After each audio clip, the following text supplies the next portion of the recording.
खरं म्हणजे आज आगळीवेगळी एन्व्हायरमेंटल सस्टेनेबिलिटी समिट 2024चं आयोजन आज या ठिकाणी झालेलं आहे। याचा पुढाकार पाशा पटेल यांनी घेतला आणि देशभरातले लोक या बांबू क्षेत्रामध्ये काम करणारे आणि जगभरातले जे तज्ज्ञ आहेत तेही या परिषदेमध्ये सामील झालेत। मी त्यांचं मनापासून स्वागत केलेलं आहे आणि एक बांबू किती उपयोगी आहे आणि त्याच्यापासून काय काय फायदे आहेत। ऑक्सिजन मोठ्या प्रमाणावर त्यातून सोडलं जातं, कार्बन डायऑक्साईड शोषित केला जातो आणि त्यामुळे खूप मोठ्या प्रमाणावर पर्यावरणाला याचा लाभ होतो। आणि बांबूपासून कितीतरी प्रकारचे जे प्रॉडक्ट आहेत, म्हणजे फर्निचर आहे, त्याचबरोबर मोठमोठ्या एअरपोर्ट, 5 स्टार हॉटेल, इतर ठिकाणी स्ट्रीट फर्निचर, सगळीकडे याचा वापर होतो। मोठ्या प्रमाणावर वस्तू बनवल्या जातात। बांबू ज्वेलरी बनवणाऱ्या देखील एक बांबू लेडी नीरा शर्मा म्हणून त्याही आल्यात। पण त्या बांबू ज्वेलरीमुळे या आदिवासी महिला असतील, आपल्या गरीब महिला असतील, बांधव असतील, यांना मोठ्या प्रमाणावर अर्थकारण त्यांचं बदललं आहे। आणि म्हणून या बांबूमुळे आज बांबूला आपण MREGS मधून आपलं सरकारच्या माध्यमातून हेक्टरी 7 लाख रुपये लागवडीसाठी देतो। आणि बांबू जे पीक आहे जे दुर्लक्षित होतं ते आज मेन स्ट्रीममध्ये येताना आपण पाहतोय। अनेक जिल्ह्यामध्ये, माझ्या गावी देखील सातारामध्ये 10,000 हेक्टर बांबूची लागवडचं क्लस्टर करण्यासाठी लोकांनी कन्सेंट दिले। जिल्हाधिकारी तिथं काम करतायत। सोलापूरमध्ये तिथं लातूरला मोठ्या प्रमाणावर काम सुरू आहे आणि जवळपास आपल्या राज्यामध्ये 10 लाख हेक्टर जमिनीवर बांबू लावण्याचा संकल्प आहे। या माध्यमातून मोठ्या प्रमाणावर शेतकऱ्यांना पैसे मिळतील। एक कॅश क्रॉप म्हणून आता शेतकरी याच्याकडे पाहू लागलेत आणि एकत्र येऊन समूह क्लस्टरच्या माध्यमातून बांबूची लागवड होईल। बांबूमुळे इथेनॉल देखील तयार होतं, त्याची निर्मिती होते आहे। आणि आसामचे काही लोक आले होते, ते आसाममध्ये बांबूची पहिली रिफायनरी त्या ठिकाणी इथेनॉलची ते बनवत आहेत।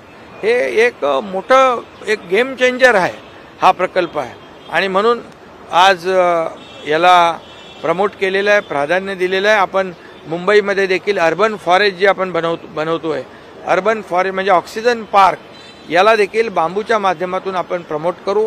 बांबू म्हणजे 12 महिने हिरवेगार ज्याला पानं असतात अशा प्रकारची बांबूची जात आपण इकडे लावली, हायवेला लावली, ज्या ज्या ठिकाणी आपल्याला जागा मिळेल त्या ठिकाणी लावली तर मोठ्या प्रमाणावर जे आता प्रदूषण जे आहे आपण डीप क्लीन ड्राईव्हने कमी केलंय, परंतु बांबू लागवडीमुळे आणखी कमी होईल आणि मुंबई आणि महाराष्ट्र प्रदूषण मुक्त या ठिकाणी व्हायला वेळ लागणार नाही।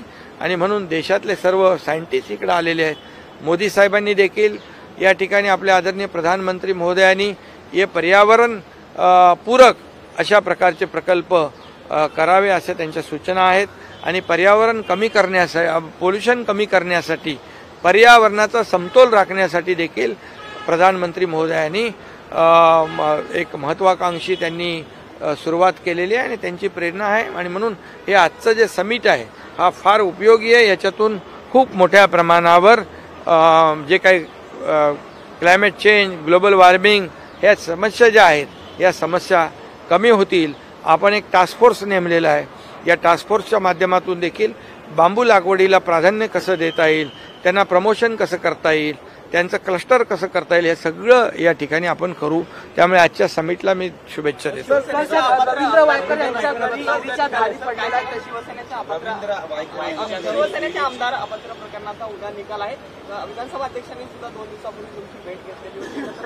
नाही, हे बघा, त्याच्यामध्ये बिलकुल तथ्य नाही। विरोधकांकडे दुसरा मुद्दा आरोप करण्याशिवाय नाही।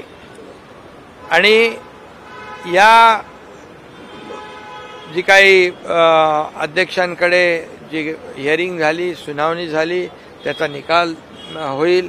पण मी आपल्याला एवढं सांगतो, लोकशाहीमध्ये बहुमताला महत्त्व आहे आणि बहुमत आज आपण पाहताय की पहिल्या दिवसापासून बहुमत आमच्याकडे आहे।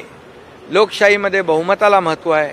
विधानसभेत देखील बहुमत आहे, लोकसभेत देखील बहुमत आहे आणि त्याचबरोबर निवडणूक आयोगाने देखील अधिकृत शिवसेना पक्ष म्हणून आणि अधिकृत सिम्बॉल धनुष्यबाण अधिकृतपणे आमच्या पक्षाला दिलेला आहे। त्यामुळे मला वाटतं मेरिटप्रमाणे जो निकाल मेरिटप्रमाणे मिळाला पाहिजे आणि बहुमताला या लोकशाहीमध्ये महत्त्व आहे। आम्ही कुठल्याही प्रकारे जे नियमाप्रमाणे नियम सोडून कुठलंही काम केलेलं नाही। नियमाने हे सरकार स्थापन झालेलं आहे, घटनेने दिलेल्या अधिकाराप्रमाणे हे सरकार स्थापन झालेलं आहे आणि त्यामुळे बहुमत लक्षात घेऊनच निवडणूक आयोगाने, मी पुन्हा एकदा सांगतो की आम्हाला पक्ष म्हणून शिवसेना आणि धनुष्यबाण रेकग्नाइज त्यांनी केलेला आहे आणि मला वाटतं, मला खात्री आहे, अपेक्षा आहे की मेरिटप्रमाणे निकाल लागायला पाहिजे।